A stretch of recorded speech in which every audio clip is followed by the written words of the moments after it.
Kuwait has been a mediator in the Gulf diplomatic crisis that began in early June. The country is now getting ready to host a meeting of the Gulf Cooperation Council. Invitations have been sent out to Gulf leaders, but it's still not known for sure who will attend. Since the beginning of the blockade on Qatar, Kuwait's emir, Sheikh Sabah al-Ahmed al-Sabah, has attempted to end the dispute. In October, he warned of the potential collapse of the GCC if the crisis continues.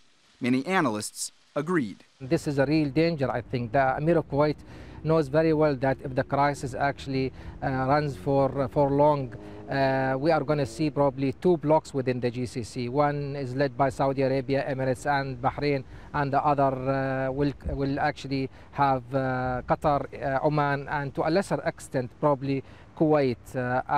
So we'll be having then two GCC rather than one. Asked on Saturday about the Gulf diplomatic crisis at the International Mediterranean Dialogue Conference in Rome, Qatar's Foreign Minister, Sheikh Mohammed bin Abdurrahman al-Thani, said it was important for countries to work together.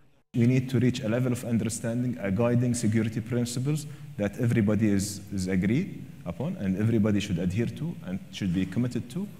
And then from there, we build on the next step for the cooperation. The foreign minister added that the Gulf region's collective security had been threatened by the measures taken by the blockading countries. I think the Saudis, the Emiratis in particular, are still keen actually on Qatar surrendering completely to their demands. This is something Qatar will not do. Qatar has made it clear many times by the Emir of Qatar and by other Qatari officials that they cannot actually accept a total surrender. They want a negotiation, they want mutual concessions by all sides actually to solve the crisis.